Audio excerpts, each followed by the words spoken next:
Hello दोस्तों, आपका स्वागत है आपके अपने चैनल में। दोस्तों, आज मैं आपको महाशिवरात्रि की व्रत कथा और पूजा विधि में जो भी सामान लगता है, पूजा सामग्री, वो बता रही हूँ। और बेलपत्र चढ़ाने के समय हमें कौन से मंत्र का जाप करना चाहिए जिससे हमारी पूजा से भगवान शिव प्रसन्न हो, तो ये और कथा आपको बता रही हूँ। पूजा सामग्री है सुगंधित पुष्प, बिल्वपत्र, धतूरा, भांग, बेर, आम्रमंजरी, जौ की बालें, तुलसी दल, मंदार पुष्प, गाय का कच्चा दूध, ईख का रस यानी गन्ने का रस, दही, शुद्ध देसी घी, शहद, गंगा जल, पवित्र जल, कपूर, धूप, दीप, रुई, मलयागिरी चंदन, पंचफल, पंचमेवा, पंचरस, इत्र, गंध, रौली, मौली जनेऊ, पंच मिष्ठान, शिव व माँ पार्वती का श्रृंगार की सामग्री, वस्त्राभूषण, रत्न, सोना या चांदी, दक्षिणा, पूजा बर्तन, कुशासन आदि। व्रत के समय जो हम पूजा करते हैं और शंकर भगवान को जो हम बेलपत्र चढ़ाते हैं, उस समय आपको ये मंत्र बोलना है। और पूजा के समय आपको ओम नमः शिवाय मंत्र का जाप मन में करते रहना है, श्रद्धा विश्वास से। बिल्वपत्र चढ़ाने का मंत्र है ओम नमो बल्लीमने चा कवचिने चा नमो बर्भिणे चा बरूथने चा नमः श्रुताय चा श्रुतसेनाय चा नमो धुंदुभ्याय चा हनन्याय चा नमो घृष्णवे दर्शनम बिल्वपत्रस्य स्पर्शनम पापनाशनम अघोर पापम संहारम बिल्वपत्रम शिवार्पणम त्रिदलम त्रिगुणाकारम त्रिनेत्रम च त्रिधा युधम त्रिजन्म पाप संहारम बिल्वपत्रम शिवार्पणम अखंडै बिल्वपत्रश्च पूज्ये शिव शंकराय कोटिकन्या महादानम बिल्वपत्रम शिवार्पणम ग्रहाण बिल्वपत्राणि सुपुष्पाणि महेश्वर सुगंधिनी भवानीशम शिव तत्वम कुसुम प्रिय। अब इसके बाद आपको कथा बोलनी है। एक बार माता पार्वती ने भगवान शंकर से पूछा, ऐसा कौन सा श्रेष्ठ तथा सरल व्रत है जिससे मृत्यु लोक के प्राणी आपकी कृपा सहज ही प्राप्त कर लेते हैं। तब भगवान शिव ने इस कथा के बारे में माता पार्वती को बताए। एक गांव में एक शिकारी रहता था। पशुओं की हत्या करके वो अपने कुटुंब को पालता था। वह एक साहूकार का ऋणी था, लेकिन उसका ऋण समय पर न चुका सका। क्रोधवश साहूकार ने शिकारी को शिव मठ में बंदी बना लिया। संयोग से उस दिन शिवरात्रि थी। शिकारी ध्यानमग्न होकर शिव संबंधी बातें सुनता रहा।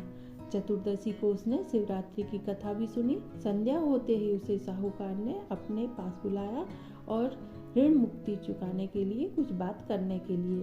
शिकारी अगले दिन सारा ऋण लौटाने का वचन देकर बंधन से छूट गया। अपनी दिनचर्या की भांति वह जंगल में शिकार के लिए निकला, लेकिन दिन भर बंदी गृह में रहने के कारण भूख प्यास से व्याकुल था। शिकार करने के लिए वह एक बेलपत्र पर पड़ाव बनाने लगा।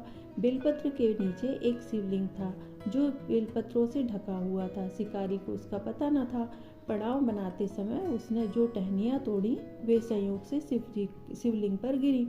इस प्रकार दिन भर भूखे प्यासे शिकारी का व्रत भी हो गया और शिव जी पर बेलपत्र भी चढ़ गए। एक पहर रात्रि बीत जाने पर एक गर्भिणी मृगी तालाब पर पानी पीने के लिए पहुंची। शिकारी ने धनुष पर तीर चढ़ाकर ज्यों ही प्रत्यंचा खींची। मृगी बोली, मैं गर्भिणी हूँ, शीघ्र ही प्रसव करूंगी। तुम एक साथ 2 जीवों की हत्या करोगे जो ठीक नहीं है। मैं अपने बच्चे को जन्म देकर शीघ्र ही तुम्हारे सामने प्रस्तुत हो जाऊंगी, तब तुम मुझे मार लेना। शिकारी ने प्रत्यंचा ढीली कर ली और मृगी झाड़ियों से लुप्त हो गई। कुछ ही देर बाद एक मृगी उधर से निकला। मृगी वहां से निकली। शिकारी की प्रसन्नता का ठिकाना न रहा। समीप आने पर उसने धनुष पर बाण चढ़ाया। तब उसे देख मृगी ने विनम्रता पूर्वक निवेदन किया, हे पारधी, मैं थोड़ी देर पहले ही ऋतु से निवृत्त हुई हूँ, कामातुर विरहिणी हूँ, अपने प्रिय की खोज में भटक रही हूँ। मैं अपने पति से मिलकर शीघ्र ही तुम्हारे पास आ जाऊंगी। शिकारी ने उसे भी जाने दिया। 2 बार शिकार को छोड़कर उसका माथा ठनक रहा था। वह चिंता में पड़ गया। रात्रि का आखिरी पहर बीत रहा है। तभी एक अन्य मृगी अपने बच्चों के साथ उधर से निकली। शिकारी के लिए ये स्वर्णिम अवसर था। उसने धनुष पर तीर चढ़ाने में देर न लगाई। वह तीर छोड़ने ही वाला था कि मृगी बोली, पारधी, मैं इन बच्चों को उनके पिता के हवाले करके लौट आऊंगी। इस समय मुझे मत मारो। शिकारी हंसा और बोला, सामने आए शिकारी को छोड़ दूं? मैं ऐसा मूर्ख नहीं हूँ। इससे पहले मैं अपना 2 बार शिकार खो चुका हूँ। मेरे बच्चे भूखे प्यासे तड़प रहे हों। उत्तर में मृगी ने फिर कहा, जैसे तुम्हें अपने बच्चों की ममता सता रही है, ठीक वैसे ही मुझे भी। इसलिए सिर्फ बच्चों के नाम पर मैं थोड़ी सी देर के लिए जीवन दान मांग रही हूँ। हे पारधी, मेरा विश्वास कर, मैं इन्हें इनके पिता के पास छोड़कर तुरंत लौटने की प्रतिज्ञा करती हूँ। मृगी का दीन स्वर सुन शिकारी को उस पर दया आ गई। उसने उस मृगी को भी जाने दिया। शिकार के अभाव में बेलपत्र पर बैठा शिकारी बेलपत्र तोड़ तोड़ कर नीचे फेंकते जा रहा था। वो फटने को हुई तो एक हष्टपुष्ट मृग उसी रास्ते पर आया। शिकारी ने सोच लिया कि इस बार शिकार वह अवश्य करेगा। शिकारी की लंबी तनी प्रतंचा देखकर मृग विनीत स्वर में बोला, हे पारधी भाई, यदि तुमने मुझसे पूर्व आने वाली 3 मृगियों तथा छोटे छोटे बच्चों को मार डाला है तो मुझे भी मारने में विलंब न करो, ताकि उनके वियोग में मुझे एक क्षण भी दुख न सहना पड़े। मैं उन मृगियों का पति हूँ। यदि तुमने उन्हें जीवन दान दिया है तो मुझे भी कुछ क्षण जीवन दान देने की कृपा करो। मैं उनसे मिलकर मैं तुम्हारे सामने उपस्थित हो जाऊंगा। मृग की बात सुनते ही शिकारी के सामने पूरी रात का घटना चक्र घूम गया।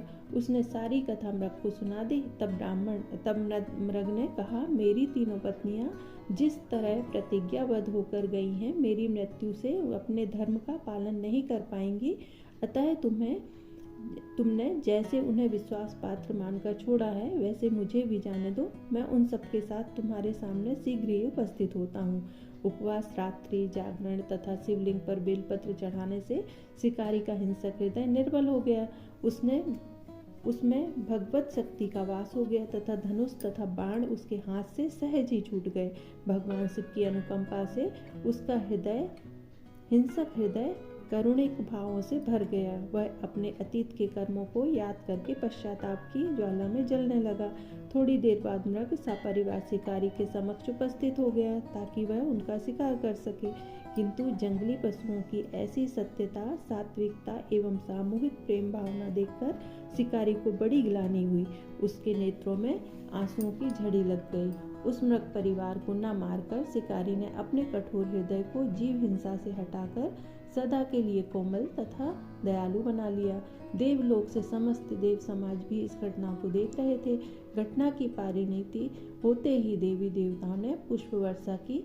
तब शिकारी तथा मृग परिवार को मोक्ष को प्राप्त हुए। दोस्तों, अगर आपको ये मेरी महाशिवरात्रि की कथा अच्छी लगी हो तो आप इसे लाइक, शेयर, सब्सक्राइब जरूर कीजिए।